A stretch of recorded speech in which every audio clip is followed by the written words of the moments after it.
Hello everyone, welcome to another new video.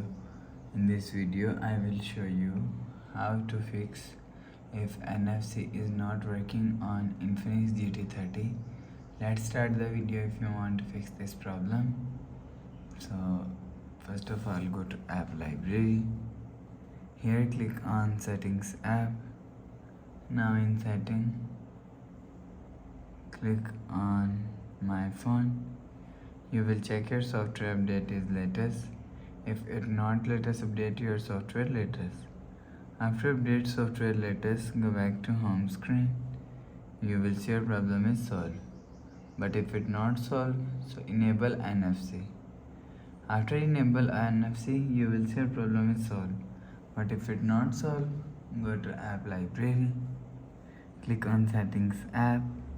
Now in setting, scroll down and click on system and click on reset phone. Click on reset all settings. Click on reset. Enter phone pin. Click on this icon.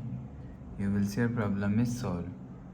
But if it's still not solved, restart device. Just click and hold side power button.